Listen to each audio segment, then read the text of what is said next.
सरस्वती के दो बेटे हैं। बड़े बेटे राम की शादी रज्जू से हुई है और छोटे बेटे श्याम के लिए लड़की देखने का सिलसिला जारी है। एक दिन रज्जू की माँ का फोन आता है और उसकी सास फोन उठाती है। हेलो, कौन बोल रहा है? दूसरी तरफ फोन पर रज्जू की माँ लीलावती बोलती है। हेलो समधन जी, मैं लीलावती बोल रही हूँ, रज्जू की माँ। अरे नमस्कार समधन जी, कैसी हो? बहुत दिनों के बाद याद किया आज। यहाँ पर तो सब कुछ ठीक है, बस मेरी तबीयत थोड़ी खराब है। अगर बुरा न मानो तो एक बात बोलूं? अरे कैसी बात कर दी आपने समधन जी, आपकी बात का बुरा क्यों मानना, बोलिए बोलिए। मेरी कुछ दिन से तबीयत ठीक नहीं है और यहाँ पर मेरी देखभाल करने वाला कोई नहीं। क्या आप रज्जू को कुछ दिन के लिए मेरे पास भेज सकती हैं? ठीक है, हम रविवार को रज्जू को छोड़ जाएंगे। इतना कहकर सरस्वती फोन काट देती है और अपनी बहू को आवाज लगाती है। रज्जू, ओ रज्जू, जल्दी यहाँ आना तो। क्या हुआ माँ जी, कुछ चाहिए था क्या? अरे नहीं, कुछ नहीं चाहिए। अभी तुम्हारी माँ का फोन आया था, उनकी कुछ दिन से तबीयत खराब है, वो तुम्हें बुला रही है। राम को फोन करके कह दे कल की 2 ट्रेन की टिकट करा देगा, मैं भी जाऊंगी तुम्हारे साथ। इतना सुनते ही रज्जू राम को फोन करके सारी बात बताती है और 2 टिकट के लिए बोल देती है। शाम को खाने के टेबल पर सब रज्जू के जाने की बात करते हैं। तब रज्जू का देवर श्याम कहता है, भाभी आज बहुत खुश लग रही हो, मायके जाने की इतनी खुशी, उफ। खुश क्यों ना हो देवर जी, कितने दिन बीत गए अपनी माँ से मिले, और इस बार तो मैं 1-2 महीना रह कर ही आऊंगी। जब आपका मन करे तभी आना। अच्छा एक बात तो बताओ, वहां से क्या लाओगी मेरे लिए? देवर जी कहो तो देवरानी ले आओ। वैसे भी सभी घर वाले चाहते हैं कि आपकी जल्दी से शादी हो जाए। श्याम शर्मा जाता है और चुप हो जाता है। इतने में राम कहता है, रज्जू तुमने जाने की सारी तैयारी तो कर ली है ना? कपड़े तो रख लिए ना? थोड़े गर्म कपड़े भी रख लेना, वहां ठंड होगी, और जल्दी आने की कोशिश करना। ठीक है, मैं जल्दी आने की कोशिश करूंगी बस। अगली सुबह दोनों जाने की तैयारी करने लगी। राम उन्हें स्टेशन छोड़कर घर वापस आता है। कुछ घंटों बाद रज्जू और सरस्वती गांव पहुंच जाते हैं। रज्जू अपनी माँ को देखकर बहुत खुश होती है। माँ, आप अपना बिल्कुल भी ध्यान नहीं रखती, कितनी कमजोर हो गई हैं आप। अब बेटा क्या ध्यान रखूं, उम्र भी तो हो गई है, ये बीमारियां तो लगी रहेगी। बहन जी आइए आइए बैठिए, मुझे बहुत अच्छा लगा कि आप भी यहाँ आई। अगले दिन सरस्वती अपने घर वापस जाने लगती है तो लीलावती से कहती है, बहन जी ध्यान रखना आप अपना, आपकी तबीयत ठीक हो जाए तो आप भी रज्जू के साथ आ जाना। रज्जू के बिना तो घर सूना सूना लगेगा। अब सरस्वती अपने घर आ गई और घर की सारी जिम्मेदारी भी उस पर आ गई। एक दिन वो कपड़े धोकर छत पर सुखाने जाती है। बाल्टी में से टपकता पानी सीढ़ियों को गीला कर देता है और नीचे उतरते समय रज्जू की सास यानी कि सरस्वती देवी का पैर फिसल जाता है और वो गिर जाती है। अरे मेरी माँ मर गई, मेरा पैर तो गया।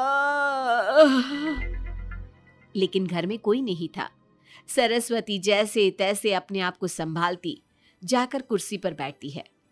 वो अपनी बहू के बारे में सोचती है, अगर रज्जू होती तो मुझे संभाल लेती और घर भी संभाल लेती। अब घर के काम कौन करेगा? मैं डॉक्टर के पास कैसे जाऊं? बहुत दर्द हो रहा है। जब राम और श्याम घर आते हैं तो अपनी माँ की ऐसी हालत देखकर वो जल्दी से डॉक्टर को बुलाते हैं। डॉक्टर सरस्वती के पैर पर पट्टी बांधता है और उसे आराम करने की सलाह देता है। राम कहता है, माँ आप बस आराम करो, मैं रज्जू को खबर कर देता हूँ, वो कल ही यहाँ आ जाएगी। अरे रहने देना बेटा, उसकी माँ की तबीयत ठीक नहीं है, कुछ दिन में वो खुद ही आ जाएगी, उसे परेशान मत कर। माँ अब हमें श्याम की भी शादी कर देनी चाहिए। कभी घर में कोई ऐसी परेशानी आती है तो कोई तो होगा घर संभालने वाला। आप और रज्जू की घर के काम काज में मदद भी हो जाएगी। कुछ समय बाद श्याम की शादी सीमा से हो गई।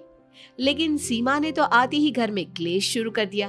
वो छोटी छोटी बातों पर लड़ती और उसे देखकर रज्जू का भी बर्ताव बदल गया। एक दिन सीमा सुबह उठने में लेट हो गई और रज्जू ने नाश्ता बना दिया। सभी अपने अपने काम पर चले गए।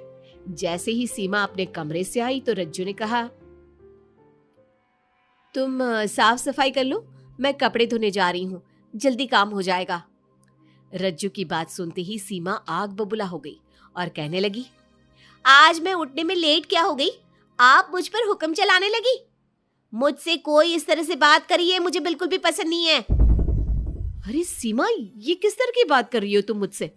मैंने कोई हुक्म नहीं दिया तुम्हें। मैं तो बस काम को जल्दी खत्म करने की बात कर रही हूँ। उन दोनों की नोक झोंक सुनकर सरस्वती बाहर आ जाती है और दोनों को समझाती है। शाम को सब एक साथ खाना खाने लगे। लेकिन खाने के बाद जब सब अपने कमरे में चले जाते हैं और खाने की टेबल पर थाली यूं ही छोड़ देते हैं, सरस्वती को ये देखकर बहुत गुस्सा आता है। वो दोनों बहुओं को बुलाकर कहती है, तुम सब खाना खाकर चले गए, अब ये बर्तन कौन उठाकर रखेगा? मेरे लिए छोड़कर गई हो सारा काम। तुम दोनों को शर्म नहीं आती? अब दोनों बहुएं एक दूसरे के ऊपर बात टालते हुए फिर लड़ने लगी। ये देख सरस्वती परेशान हो गई। उसने दोनों को डांटा और उन्हें अपने कमरे में भेज दिया। सरस्वती ने जूठे बर्तन धोए। कुछ दिन इसी तरह चलता रहा। अब दोनों सास की नजरों में एक दूसरे को गिराने में लग गई। माँ जी, जब भाभी फोन पर बात कर रही थी ना, तो कह रही थी मैं अपने मायके चली जाऊंगी तो देखते हैं कि कौन काम करता है। और ये हम सबकी बुराई कर रही थी वो। बहू, किसी की बात चुपके से सुनना गलत है ना। तुम आज के बाद ऐसा मत करना। अब तुम जाओ, मैं रज्जू को समझा दूंगी। सरस्वती ने रज्जू से बात करके उसे समझा दिया, लेकिन रज्जू को अपनी देवरानी पर बहुत गुस्सा आया। अब वो भी सीमा की चुगली अपनी सास से करने लगी। अगले दिन रज्जू अपनी सास के कमरे में जाती है और कहती है, मैंने सीमा को बात करते सुना था। वो देवर जी से कह रही थी कि अगर हम लोग अलग कहीं रहे तो हम ज्यादा खुश रहेंगे, रोज रोज की लड़ाइयों से भी बचेंगे।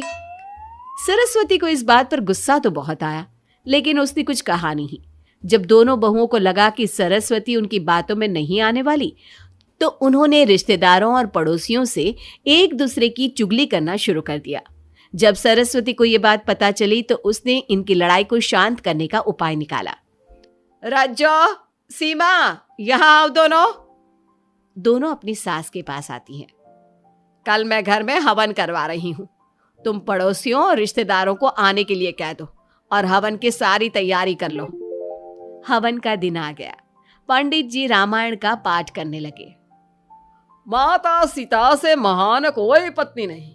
उन्होंने अपने पति के लिए सारे राजपाट, सुख सुविधाएं त्याग दी।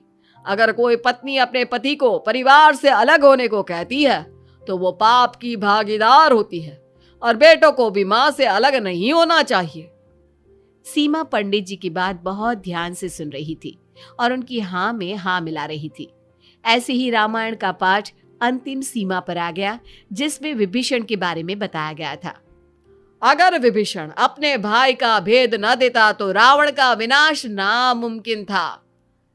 पूजा खत्म होते ही सीमा बोल पड़ी, तभी तो मैं कहती हूँ परिवार में आपसी प्रेम होना बहुत जरूरी है, लेकिन मेरी सुनता कौन है इस घर में?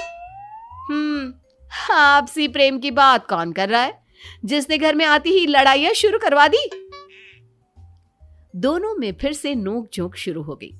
सरस्वती दोनों को चुप कराते हुए बोली, अरे चुप हो जाओ तुम दोनों, पड़ोसी क्या कहेंगे, सब सुन रहे हैं तुम्हारी बातें। तभी उनमें से एक पड़ोसन बोलती है, सरस्वती बहन, क्यों चुप करवा रही हो अपनी बहुओं को? हमें तो इनके बारे में सब कुछ पता है।